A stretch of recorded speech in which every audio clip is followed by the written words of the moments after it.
Abran su Biblia en Hebreos capítulo 2.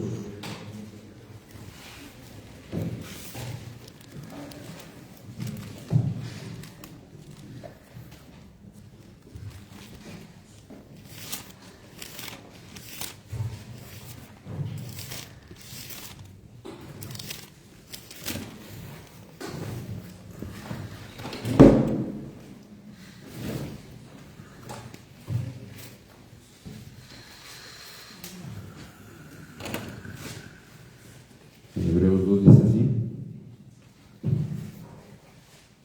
por tanto, es necesario que con más diligencia atendamos a las cosas que hemos oído, o sea, que no deslicemos, porque si la palabra dicha por medio de los ángeles fue firme, y toda transgresión y desobediencia recibió justa tribulación, ¿cómo escaparemos nosotros si descuidamos una salvación tan grande, la cual, habiendo sido anunciada primeramente por el Señor, nos fue confirmada para los que oyeron, testificando Dios juntamente con ellos, con señales y prodigios y diversos milagros y repartimientos del Espíritu Santo según su voluntad? Porque no sujeto a los ángeles el mundo venidero, acerca del cual estamos hablando, pero alguien testificó en cierto lugar diciendo: ¿qué es el hombre para que te acuerdes de él, o el hijo del hombre para que le visites? Le hiciste un poco menor que los ángeles, le coronaste de gloria y de honra, y le pusiste sobre las obras de tus manos, todo lo sujetaste bajo sus pies. Porque en cuanto le sujetó todas las cosas, nada dejó que no sea sujeto a él. Pero todavía no vemos que todas las cosas le sean sujetas, pero vemos a aquel que fue hecho un poco menor que los ángeles, a Jesús, coronado de gloria y de honra, a causa del padecimiento de la muerte, para que por la gracia de Dios gustase la muerte por todos. Porque convenía aquel por cuya causa son todas las cosas, y por quien todas las cosas subsisten, que habiendo de llevar muchos hijos a la gloria, perfeccionase por aflicciones al autor de la salvación de ellos. Porque el que santifica y los que son santificados de uno son todos. Por lo cual no se avergüenza de llamarlos hermanos, diciendo: anunciaré a mis hermanos tu nombre, en medio de la congregación te alabaré, y otra vez yo confiaré en él, y de nuevo: he aquí yo y los hijos que Dios me dio. Así que, por cuanto los hijos participaron de carne y sangre, él también participó de lo mismo, para destruir por medio de la muerte al que tenía el imperio de la muerte, esto es, al diablo, y librar a todos los que por temor de la muerte estaban durante toda la vida sujetos a servidumbre. Porque ciertamente no socorrió a los ángeles, sino que socorrió a la descendencia de Abraham, por la cual debía ser todo semejante a sus hermanos, para venir a ser misericordioso y fiel sumo sacerdote en lo que a Dios se refiere, para expiar los pecados del pueblo. Pues en cuanto él mismo padeció siendo tentado, es poderoso para socorrer a los que son tentados. La semana pasada veíamos la introducción de esta carta como tal.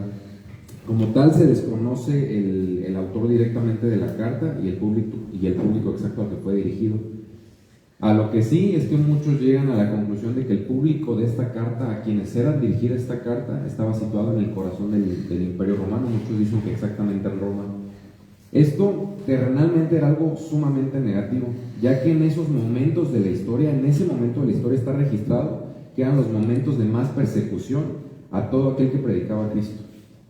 Y a ver, el Imperio Romano casi tenía una revuelta, una revolución por causa de un pueblo, que eran los judíos. ¿Debido a qué?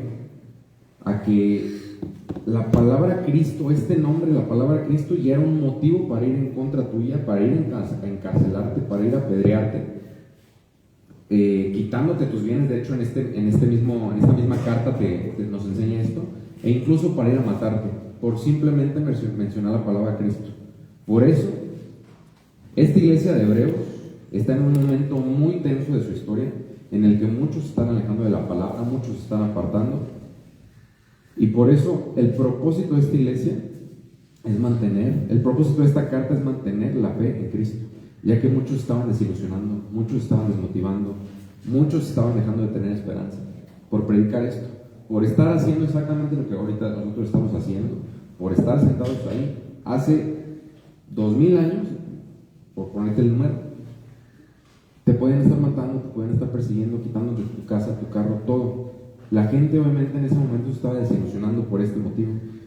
Y así como en esa iglesia, muchos de nosotros podemos tener un motivo para sentirnos desilusionados espiritualmente, para no estar motivados al venir si tú quieres. Podríamos tener una falta de esperanza si algo en nuestras vidas fuera mal.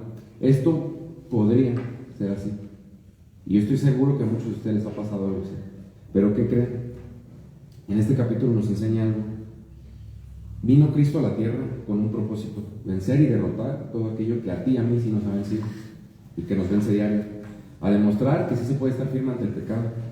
A demostrar que sí se puede estar firme ante las tentaciones que a ti y a mí nos vencen día con día. A demostrar que sí se puede estar firme a pesar de los problemas que te acontecen. Él vino a demostrar eso. Y literalmente, ¿quién mejor que Él para demostrar esto? Si tú mismo estás siendo tentado, vencido, si tú ya estás siendo gobernado por aquello por ese pecado, si tú estás teniendo una desilusión espiritual, ¿qué te dice el último versículo de esta carta? ¿Qué te dice?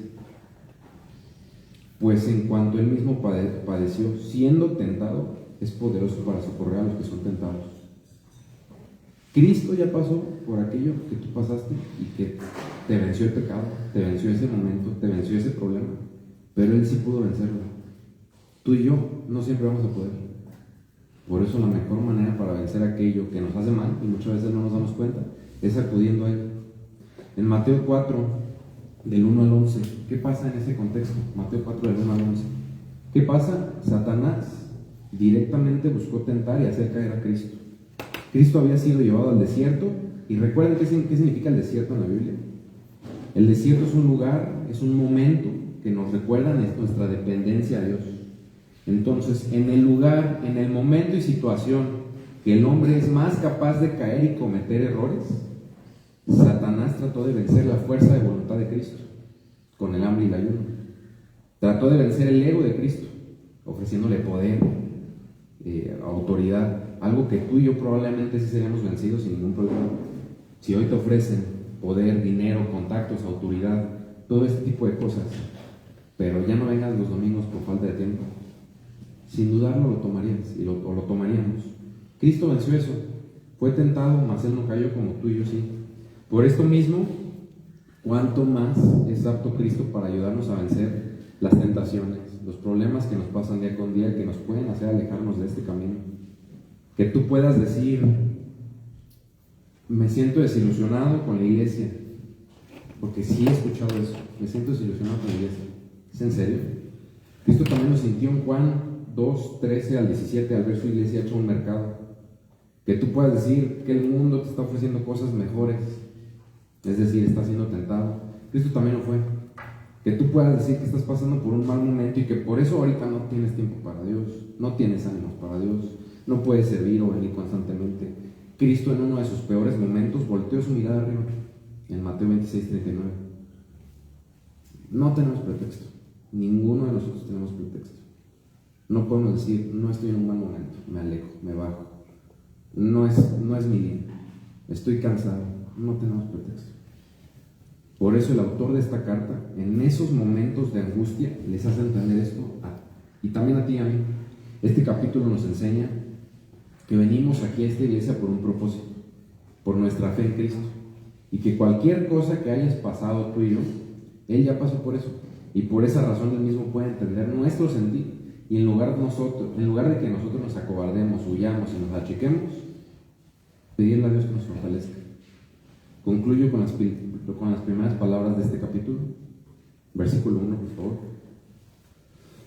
Por tanto, es necesario que con más diligencia atendamos a las cosas que hemos oído, no sea que deslicemos. Presta atención conscientemente, aférrate activamente, cuida el conocimiento que has recibido y que sigues recibiendo domingo tras domingo. Ponlo en práctica en tu vida, en cada rincón de tu ser, madura espiritualmente. No sea que venga una tentación de esas que puedas caer y que te arruinen la vida. Gracias.